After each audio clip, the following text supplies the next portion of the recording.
Subscribe now and press the bell icon. Never miss an update.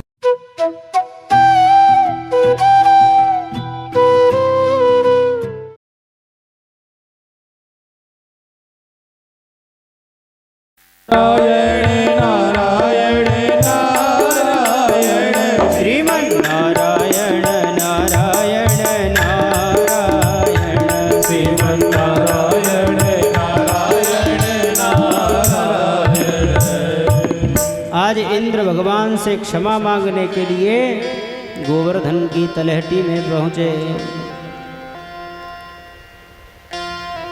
तृतीया से इंद्र ने मेघों की बारिश की है।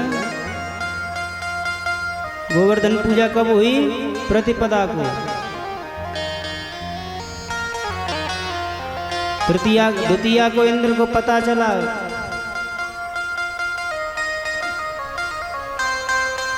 इंद्र ने बारिश की तृतीया से नौवीं पर्यंत इंद्र ने बारिश की 7 दिन। और आज 10वीं के दिन इंद्र भगवान से क्षमा प्रार्थना मांग रहे हैं। 10 श्लोकों में इंद्र ने भगवान की सुंदर स्तुति की। विशुद्ध सत्वं तव धाम शांतम् तपोमयं ध्वस्तरजस्तमस्कम्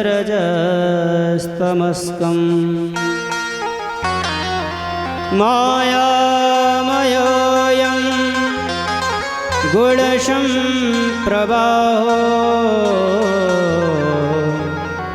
न विद्यते ते ग्रहणानुबद्धः।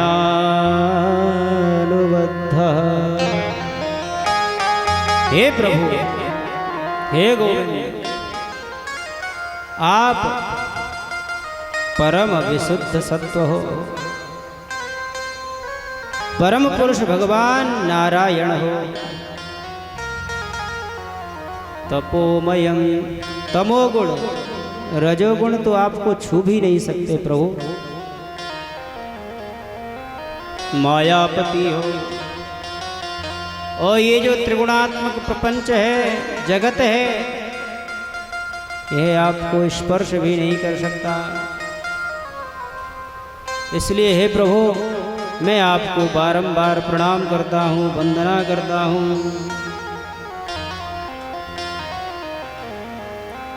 हे प्रभु,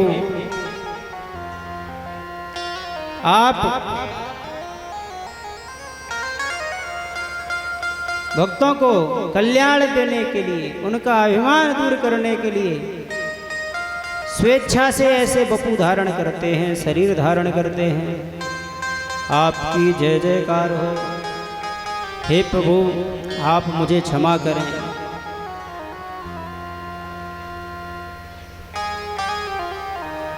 बहुत प्रकार से इंद्र ने प्रार्थना करी। कहा, प्रभु मैं अभिमानग्रस्त हो गया था, अभिमान हो गया था मुझे। इसलिए प्रभु आप मुझे आशीर्वाद दें कि मैं कभी भी अभिमानग्रस्त न हो, मुझे कभी अभिमान ना आए, ऐसा आप अनुग्रह करें। भगवान हंसकर बोले, हे महेंद्र, मैं जिससे प्रेम करता हूँ उसके अभिमान को शीघ्र नष्ट कर देता हूँ। जिससे भगवान प्रेम करते हैं उसी को अभिमान को भगवान नष्ट करते हैं। मामैश्वर्य श्रीमदान्धो दंडपाणिं न पश्यति तं भ्रंसयामि संपद्भ्यो यस्य चेच्छाम्यनुग्रहम्।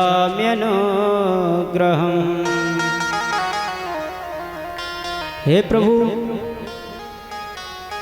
आप मेरे ऊपर अनुग्रह करो। भगवान कहते हैं, मैं जिसके ऊपर अनुग्रह करना चाहता हूं उसी का अभिमान तोड़ता हूं। हे देवराज, तुम्हारा कल्याण हो। भगवान ने इंद्र को क्षमा कर दिया। किसी ने पूछा कि प्रभु एक बात समझ में नहीं आई। बोले क्या? बोले कल आपने श्रवण किया था कि ब्रह्मा जी ने 40 श्लोकों में भगवान की स्तुति की है, इतनी लंबी चौड़ी स्तुति की, पर भगवान ने ब्रह्मा को क्षमा नहीं किया। और इंद्र ने तो 10 श्लोकों में ही स्तुति की, और तो और ब्रजवासियों को मारने की चेष्टा की, फिर भी भगवान ने इंद्र को क्षमा कर दिया। ऐसा क्यों?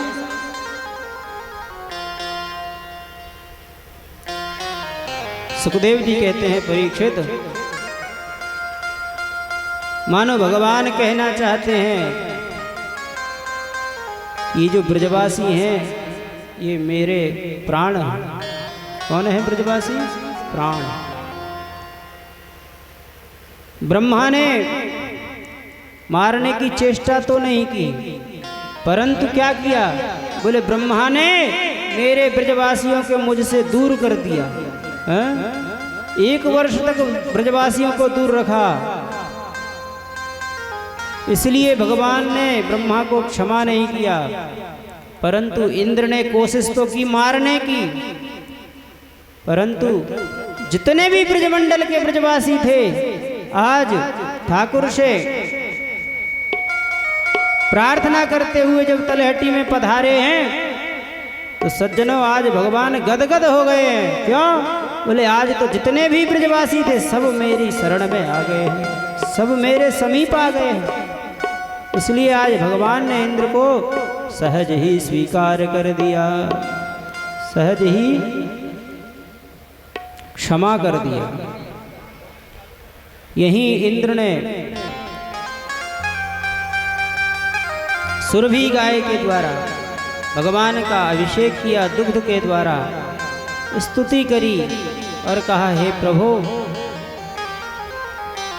आप हमारे नाथ हो। सुरभि ने भी स्तुति की, हे प्रभु आप ही हम गायों के नाथ हो। आपने यदि गोपाल बन के हमें विचरण नहीं किया होता तो हमें कौन पूछता है।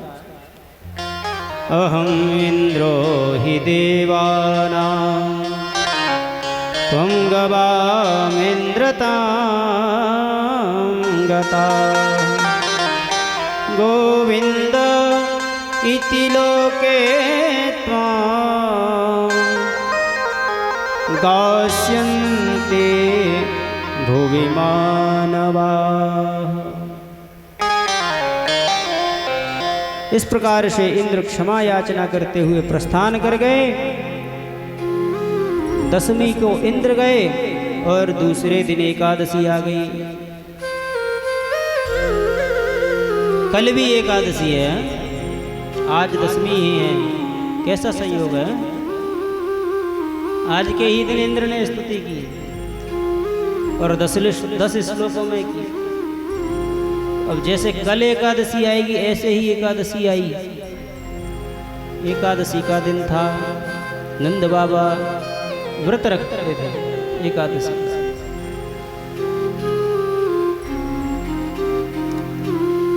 यमुना मैया में स्नान करके भगवान का व्रत किया करते थे और द्वादश्याम जलमांश और द्वादशी को पारायण करते थे। एकादश्यां निराहारः समभ्यर्च्य जनार्दना स्नातुं नन्दस्तु कालिन्द्यां द्वादश्यां जलमाविशत्। एकादशी का व्रत नंद बाबा ने किया।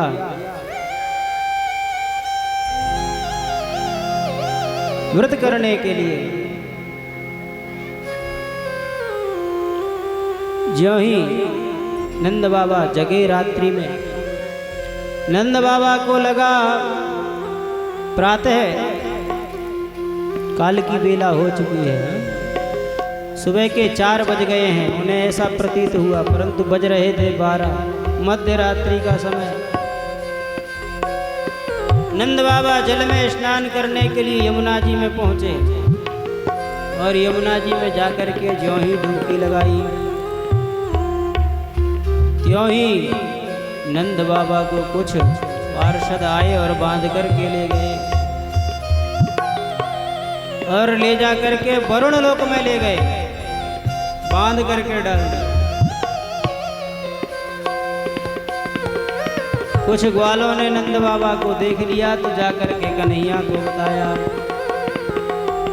अरे भैया कन्हैया, नंद बाबा तो यमुना में गए भैया, तब ते फिर दिखाई ना दिए, निकले ही ना है, क्या बात है। भगवान को पता चला, भगवान ने जाकर के वरुण लोक में प्रवेश किया और ज्यों ही भगवान वरुण लोक में पहुंचे, वरुण देवता ने देखा भगवान को, भगवान को देखते ही वरुण देवता भगवान के स्वागत में खड़े हो गए, प्रार्थना करने लग गए, हे प्रभु आइए, आइए प्रभु विराजमान होइए, कहिए प्रभु क्या आज्ञा है, क्या प्रार्थना है, उपदेश करिए। भगवान ने कहा कोई आज्ञा नहीं, कोई उपदेश नहीं, ये बताओ हमारे बाबा को क्यों पकड़ करके लाए हो। वरुण भगवान बोले, प्रभु इनका कोई दोष नहीं है, बाबा मध्य रात्रि में स्नान करने के लिए गए, इसलिए हमारे पार्षद इनको पकड़ करके ले आए हैं प्रभु, परंतु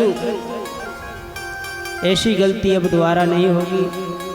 वरुण देव भगवान के चरणों में प्रणाम करने लगे, साष्टांग प्रणाम किया, नंद बाबा को लेकर के आए भगवान।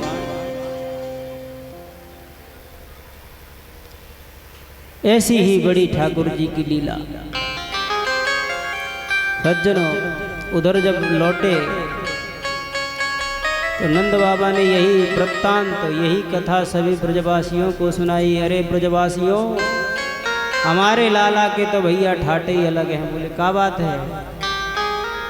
बोले भैया आज मैं स्नान करवे गयो यमुना जी में, और जैसे ही मैंने स्नान की कहीं डुबकी लगाई, चार मोटे हट्टे कट्टे चार पहलवान से आए और मुख पकड़ के ले गए, ले जाए के बांध के डाल दियो। परंतु ना जाने भैया जा हमारे कन्हैया की का बिनते रिश्तेदारी है। जी कन्हैया वहाँ पहुँचो और जैसे ही पहुँचो ये सबके सब लाला के चरणन में साष्टांग करवे लग गए। भैया हमारो कन्हैया को साधारण ना है, ये तो साक्षात भगवान है।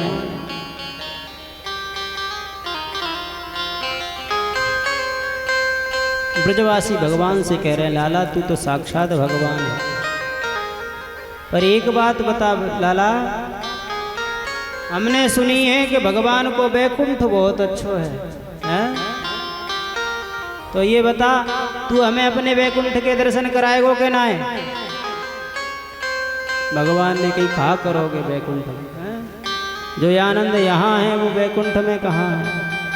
बोले नहीं लाला, हम तो तू भगवान जब ही मानेंगे जब तू हमको वैकुंठ के दर्शन कराए देवो।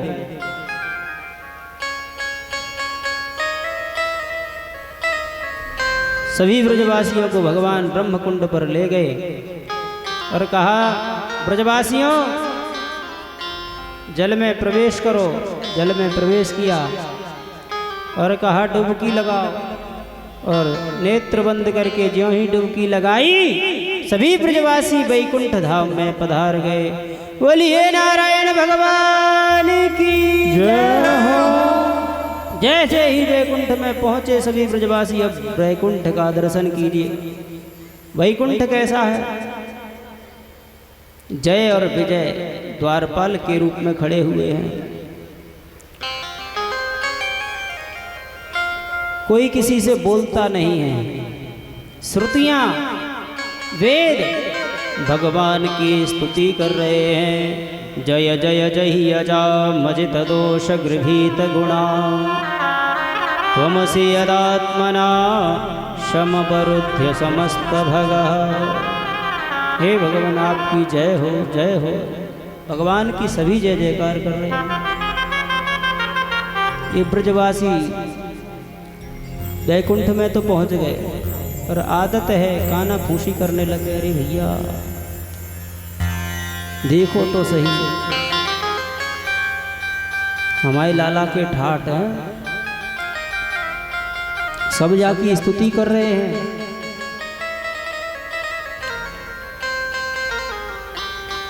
थोड़ी देर में ही क्या देखा कि ब्रह्मा जी का आगमन हुआ भगवान की स्तुति करने के लिए। जो ही ब्रह्मा जी आए ब्रजवासी घबरा गए, अरे भैया अबे तक तो ठीक था, पर अब तो देखो भैया 4-4 मोहबारे दिखाई दे रहे हैं, 5-5 मोहबारे, 6-6 मोहबारे।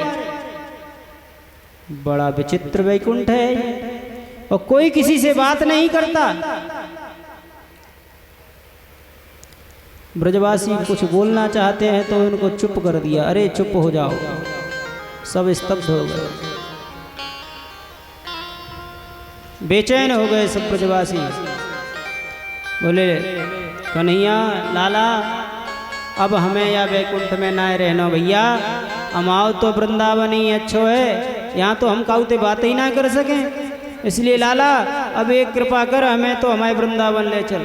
भगवान ने कहा ठीक है। सभी ने नेत्र बंद किए और ज्यों ही डुबकी लगा करके बाहर निकले त्यों ही वृंदावन में पधारिए। बोलिए वृंदावन धाम की जय हो। ऐसी बड़ी दिव्य दिव्य लीलाएं भगवान कर रहे हैं। सबने दौड़ करके भगवान को अंक में भर दिया, लाला हमें तेरो वैकुंठ नाय देखनो भैया।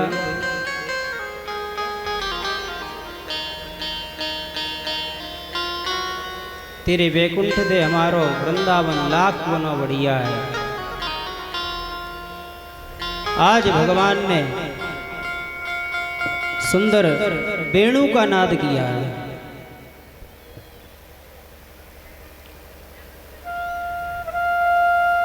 महारास का वर्णन, ये जो महारास है श्रीमद् भागवत में रास पंचाध्यायी के माध्यम से 5 अध्याय में रास पंचाध्यायी है।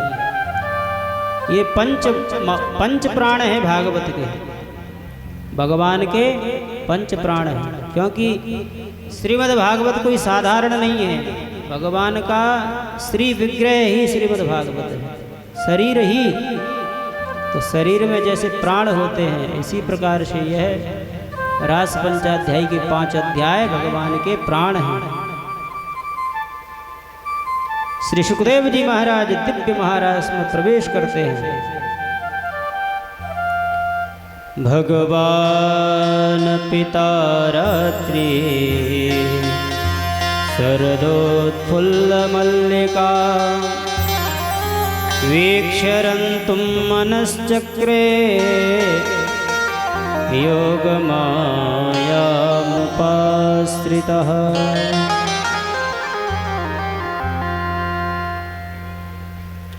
शरद पूर्णिमा की रात्रि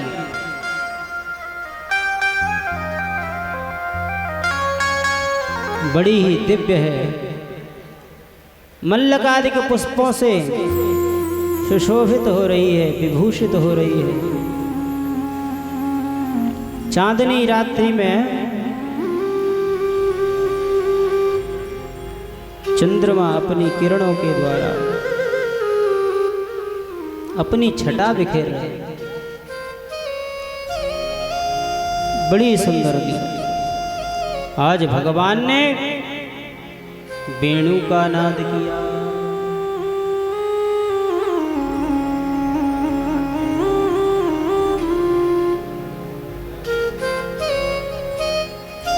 सुंदर वेणु का नाद किया।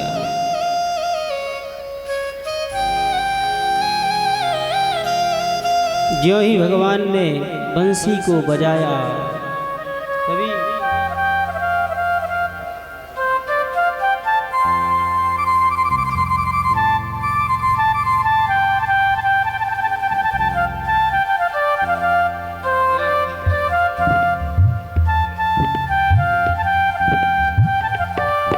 अब तो ज्यों ही बंसी की तान सुनी सबने,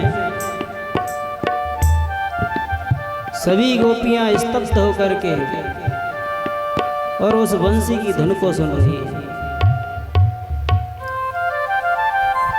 गोवर्धन नाथ के जो पाषाण हैं उस बंसी की धुन को सुन करके द्रवीभूत हो जाते हैं, पिघलने लग जाते हैं। यमुना मैया का जो कलरव का करता हुआ जो जल है वह स्तब्ध हो जाता है, रुक जाता है। ऐसी ठाकुर जी की बंसी बजी।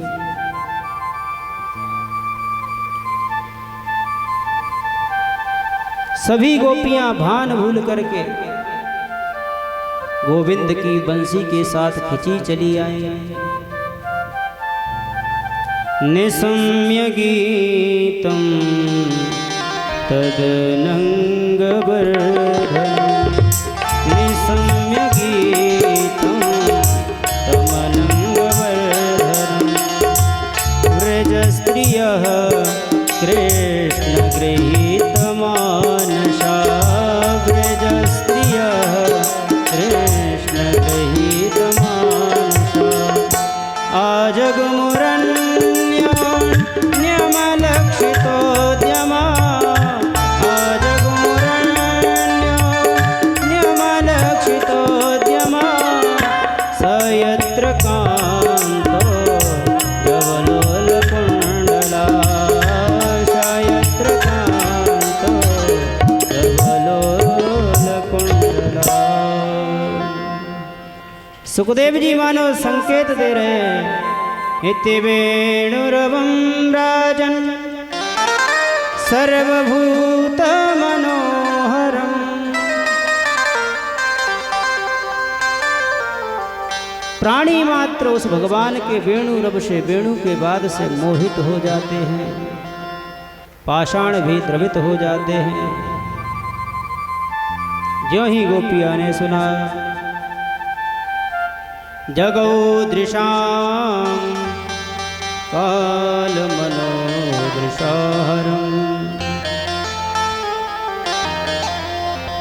इस बंसी को ब्रजवासियों ने, ब्रज गोपियों ने सुना।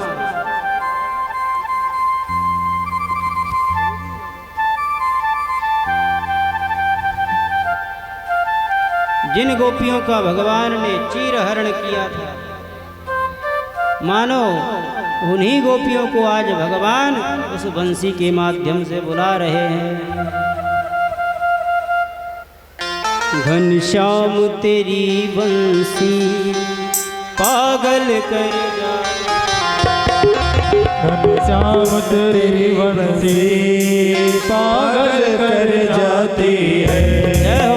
घनश्याम तेरी बंसी पागल कर जाती है। घनश्याम तेरी बंसी पागल कर जाती है।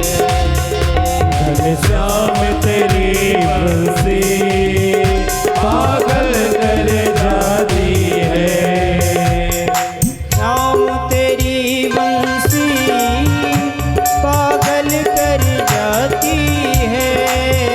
घनश्याम तेरी बंसी पागल कर जाती है। मुस्कान तेरी मोहन, मुस्कान तेरी मोहन घायल कर जाती है। मुस्कान तेरी मोहन घायल कर जाती है।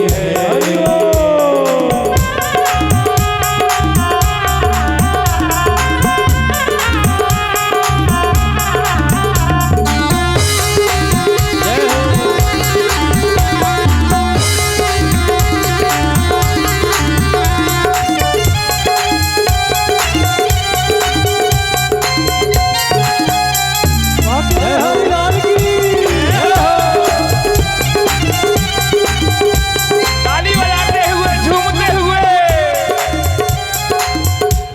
सोने की होती तो क्या करती मोहन सोने की होती तो क्या करते हो मोहन। जब बांस की हो। जय हो। जब बांस की हो करके दुनिया को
बड़े ही भाव से, ऐसे नहीं। हाँ? सभी गोपियां रास में प्रवेश करेंगी और जब रास होगा तो ऐसे ही होगा क्या? हाँ? यदि गोरे होते तो क्या कर जाते मोहन, यदि गोरे होते तो क्या कर जाते मोहन, यदि गोरे होते तो क्या कर जाते मोहन, यदि गोरे होते तो क्या कर जाते मोहन। जब सावली सूरत पे दुनिया मर जाती, घनश्याम तेरी बंसी पागल कर जाती है, घनश्याम तेरी बंसी पागल कर जाती है, घनश्याम तेरी बंसी पागल कर जाती है। हरि बोल। राधे हरि बोल।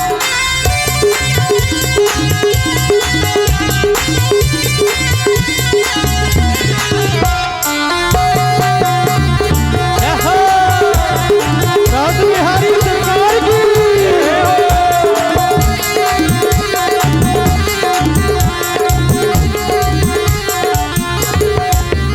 गायें भी चराते हो, बंसी भी बजाते हो, गाएं भी चराते हो, बंसी भी बजाते हो, गौएं भी चराते हो, बंसी भी बजाते हो, गाएं भी चराते हो, बंसी भी बजाते हो। तेरे दास राधे तेरे दास रचाने की, तेरे दास रचाने की झांकी हमें भाती, घनश्याम तेरी बंसी पागल कर जाती है, घनश्याम तेरी बंसी पागल कर जाती है, घनश्याम तेरी बंसी पागल कर जाती है, घनश्याम तेरी बंसी पागल कर जाती है। बोलिए राज बिहारी सरकार की जय हो। प्रथम सुने भागवत भक्त मुख भगवत वाणी, द्वितीय राधे भक्ति व्यास नव भांति बखानी, तृतीय करे गुरु दक्ष समझ सर्वज्ञ रसीलो, चौथे होए विरक्त बसे बन राज बसीलो, पंचम भूले देह सुधि, छठे भावना रास की, साते पावे प्रीति रस श्री स्वामी हरिदास की। श्री हरिदास जी महाराज की जय हो। बड़ा ही सुंदर दृश्य है। क्या करती हैं गोपियां जो ही बंसी की धुन सुनती हैं? लिम्पन्त्यः प्रमृजन्त्योऽन्या अंजन्त्यः कांस्यलोचने। जो ही गोविंद से मिलने के लिए भागती हैं। गोपियों को लग रहा है कि भगवान आज हमें बुला रहे हैं, हमें ही याद कर रहे हैं, इसलिए लिम्पन्त्यः लेप कर रही है। काय का प्रमृजन्त्योन्या अंजन्त्यः कांस्यलोचने। जो होठों पे लगाने की वस्तु है उसे गोपियां नेत्रों में धारण कर रही हैं। लिम्पन्त्यः और अंजन्त्यः कांस्यलोचने। और जो नेत्रों में धारण करने की वस्तु है काजल, उसे होठों पर लगा रही है। ऐसी स्थिति हो रही है गोपियों की बंसी को सुन करके। तावार्यमाणा पतिभिः पितृभिर्भ्रातृबन्धुभिः गोविन्दापहृतात्मानो न न्यवर्तन्त मोहिता।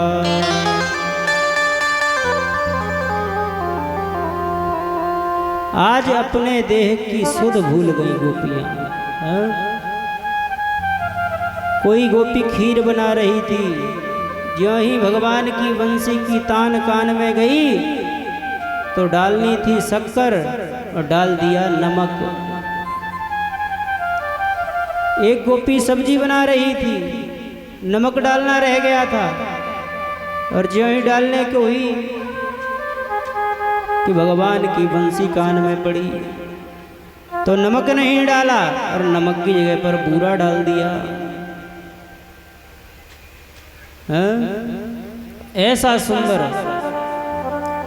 दृश्य है। सुखदेव जी कहते हैं, परीक्षित, भगवान की बंसी को सुन करके सभी अचेत हो जाते हैं, सभी सुध भूल जाते हैं। अधो वस्त्र को ऊपरी वस्त्र बना लिया, ऊपरी वस्त्र को अधो वस्त्र। ऐसा दिव्य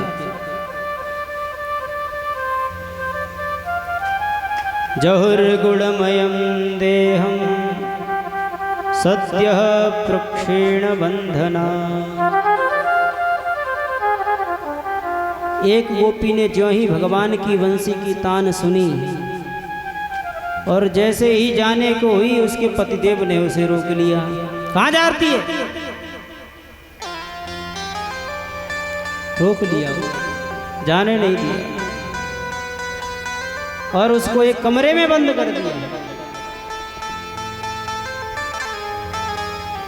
सज्जनों, उस गोपी ने देखा कि आज मेरे गोविंद मुझे बुला रहे हैं और गोविंद के बुलाने पर भी मैं नहीं गई, नहीं जा पाई।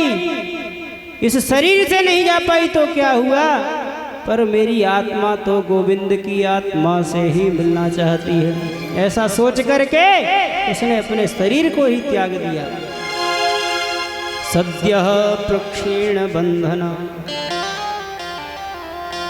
और वह अपना शरीर त्याग करके भगवान के पास पहुंची।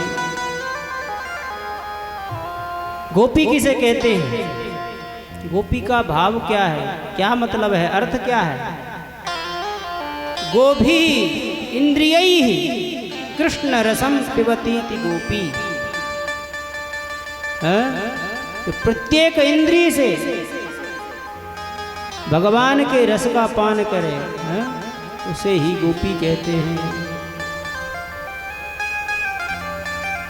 आज सभी गोपियां भगवान के पास पहुंची है और जो ही भगवान के पास पहुंची, भगवान ने सबका स्वागत किया।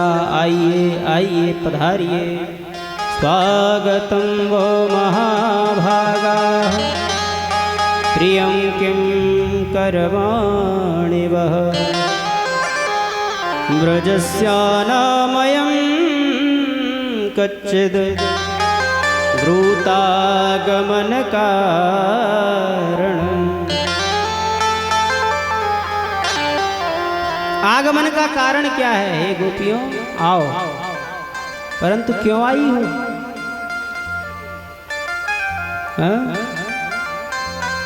इस घनघोर जंगल में रात्रि के समय क्यों आई हो? गोपियां कह रही हैं, वाह, ये तो बड़े निष्ठुर हैं, पहले तो बुलाते हैं फिर कहते हैं कि क्यों आई हो। द्रुतागमन कारणम।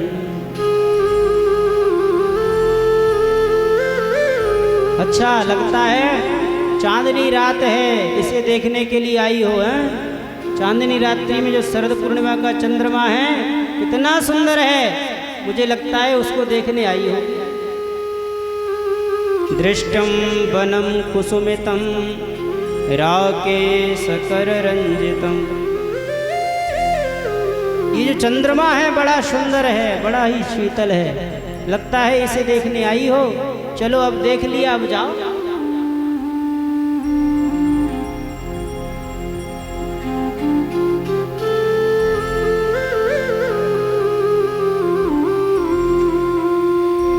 भगवान ने अनेकों तरह से गोपियों की परीक्षा ली। भगवान ने गोपियों को समझाया, देखो गोपियों, स्त्री का एक ही धर्म होता है, वह क्या? बोले अपने पति की सेवा करना। पति के चरणों में ही आश्रय रखना। एक दृष्टांत दे रहे हैं भगवान गोपियों को,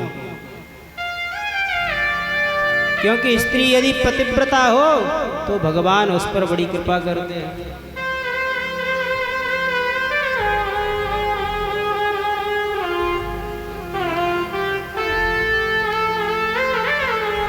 भगवान एक कहानी सुना रहे हैं गोपियों को, आप लोग भी ध्यान से सुनना तभी समझ में आएगी। भगवान कह रहे हैं, अरे गोपियों, एक पतिव्रता स्त्री थी, वह अपने पति की खूब सेवा करती थी, समय से भोजन कराना, पूजन करना आदि आदि।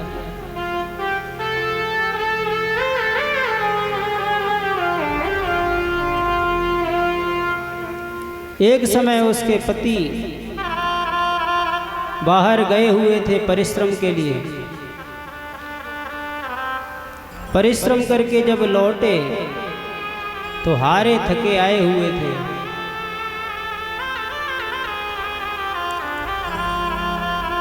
तो उसी स्त्री की गोद में सिर रख करके सो गए, अपने पत्नी के गोद में सिर रख करके सो गए, थके थे इसलिए।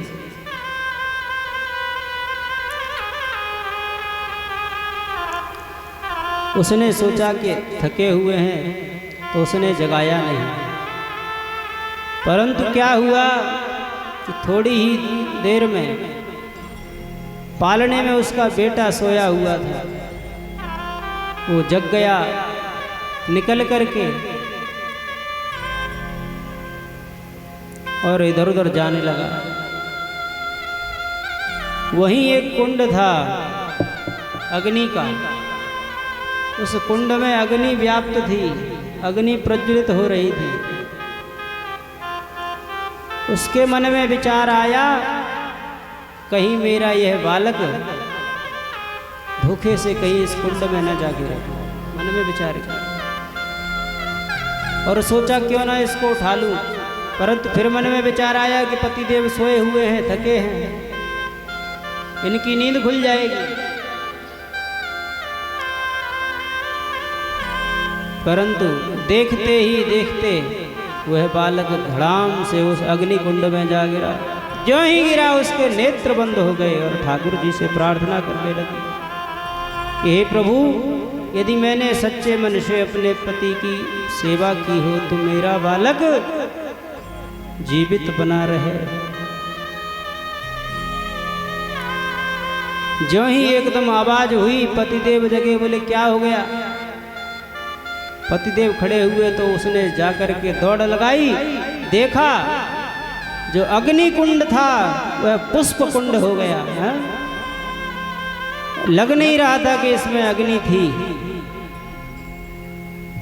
तो भगवान समझा रहे हैं, हे देवियों, हे गोपियों, ये किस चीज का प्रभाव था? ये उसकी पतिव्रता धर्म का प्रभाव था। इसलिए तुम वापस अपने घर को जाओ और अपने पति की सेवा करना।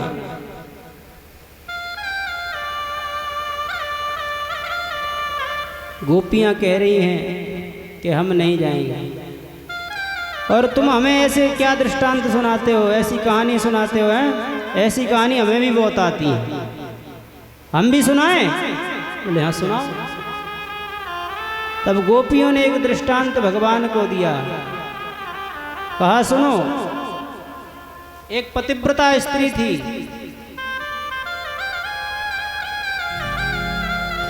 वह भी अपने पति की खूब सेवा करती थी। एक दिन उसने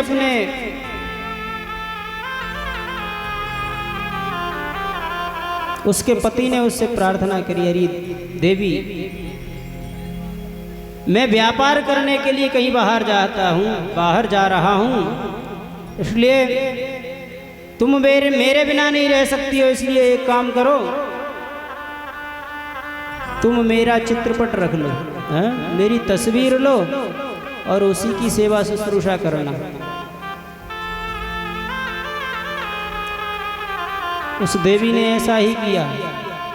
उसके पति जब बाहर चले गए विदेश में, तो वह उसी चित्रपट को सामने रख के उसकी पूजा सेवा शुश्रूषा जो हुई उसने की, अपने पातिव्रत धर्म का पालन करने लगे।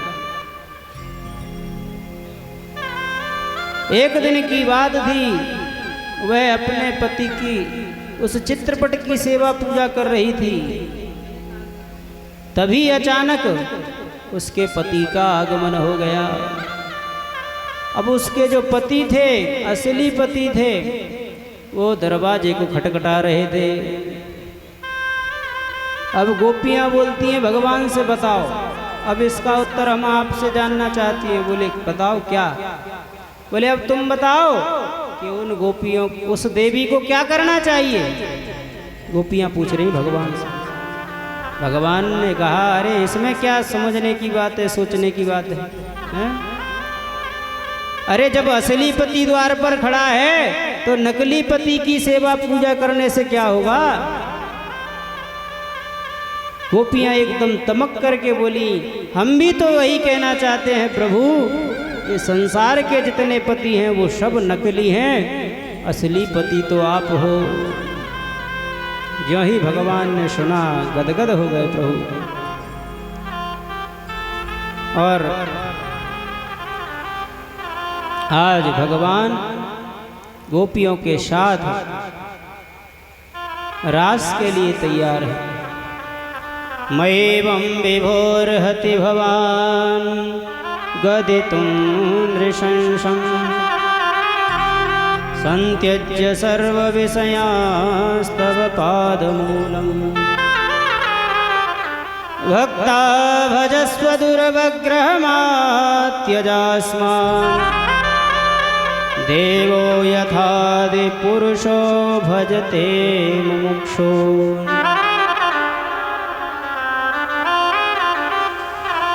हे प्रभु, हम पर कृपा करो, हम मुमुक्षु हैं।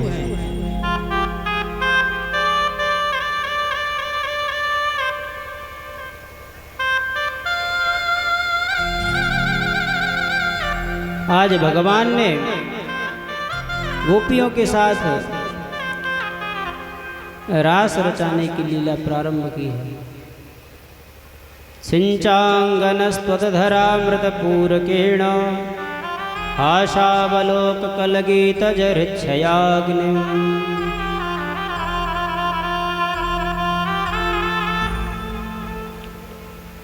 सभी गोपियाँ जो ही भगवान से रास के लिए तैयार हुई। दो गोपी एक माधव हैं। भगवान के मध्य में दो गोपियाँ।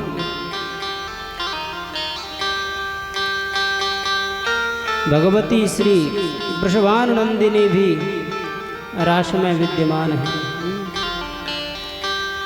आज बड़ा ही सुंदर रास भगवान गोपियों के साथ कर रहे हैं।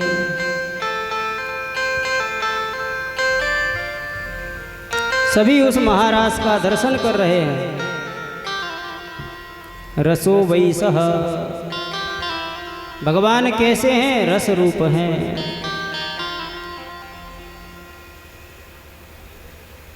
सब महाराज का दर्शन कर रहे हैं। उसी समय अनंग, अनंग कहते हैं कामदेव, कामदेव का वहाँ पर आगमन हुआ और कामदेव ने भगवान को इशारा किया, हाँ ठीक है करो रास, परंतु हमारा सहारा लेना पड़ेगा। भगवान ने कहा बिल्कुल नहीं। किस लिए आए हो? बोले युद्ध करने के लिए। कैसा युद्ध करना चाहते हो? किले का युद्ध करना चाहते हो या मैदान का युद्ध? आज कामदेव बोले मैंने किले के युद्ध तो बहुत किए हैं, मैदान का युद्ध करना चाहता हूं। आज सभी गोपियों के मध्य भगवान विराजमान हैं। कामदेव ने अपने युद्ध के सभी बाणों का प्रयोग किया, परंतु भगवान पर किसी का कोई प्रभाव नहीं पड़ा। भगवान का नाम हो गया अच्युत। बोलिए अच्युत भगवान की जय।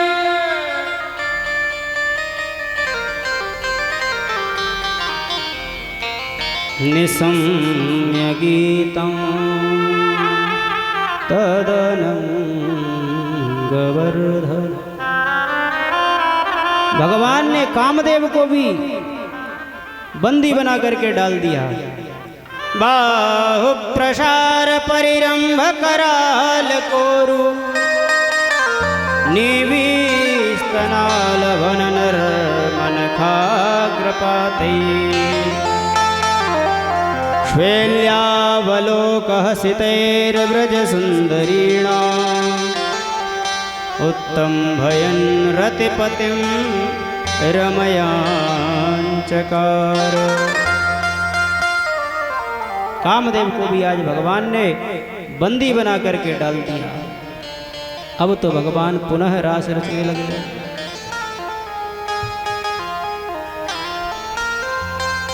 भगवान ज्यों ही रास रचाने लग गए, गोपियों को थोड़ा सा अभिमान हो गया।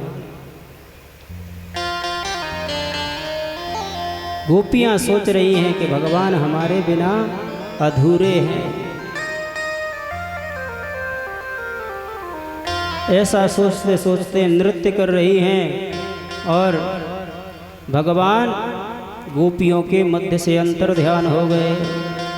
अब तो गोपियां छटपटाने लग गई। भगवान श्री राधा जी को लेकर के वहां से चले गए। कुछ दूर जाकर के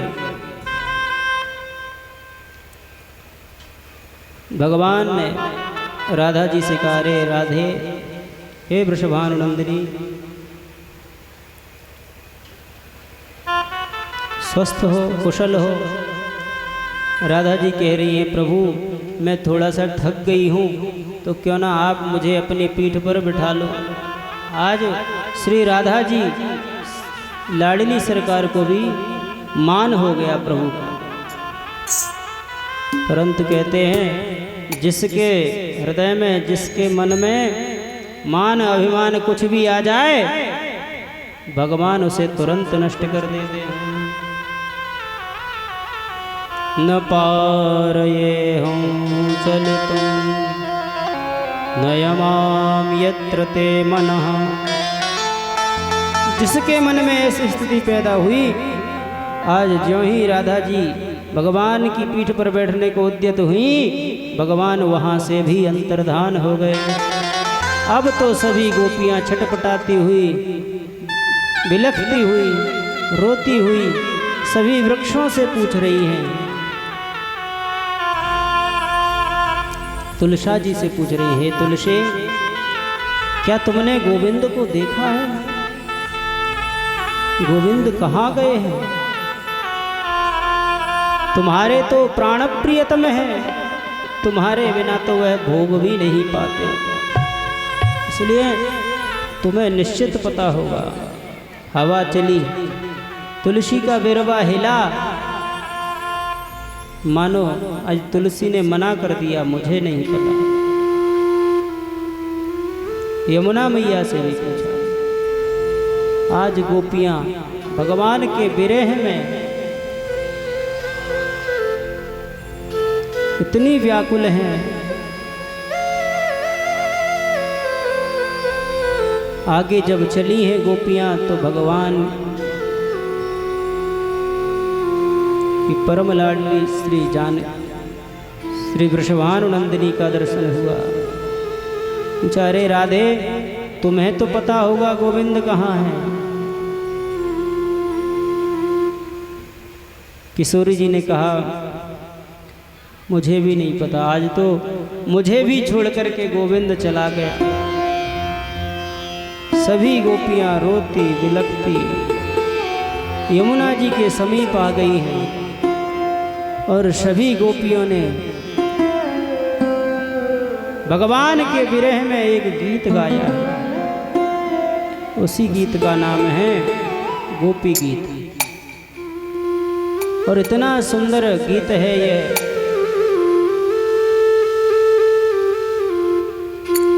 रोते रोते गाया है। कितनी विचित्र बात है, कोई व्यक्ति रो रहा हो तो उससे कहो गीत गाओ, गा लोगे? नहीं गा पाओगे। ये विशेषता तो माताओं में ही होती है, जो रो भी लेती हैं और गीत भी गा लेती हैं। ऐसे ही आज भगवान के विरह में जो गीत गाया उसी का नाम है गोपी गीत। 19 श्लोकों में इसको गाया है गोपियों ने। आइए 2-4 श्लोक हम और आप भी गुनगुनाते हैं। जयति तेधिकं जन्मना व्रजः श्रयत इंदिरा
Sa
होवे गुण तिथे भोरे राजना होवे गुण तिथे भोरे राजना भोरे राजना भोरे राजना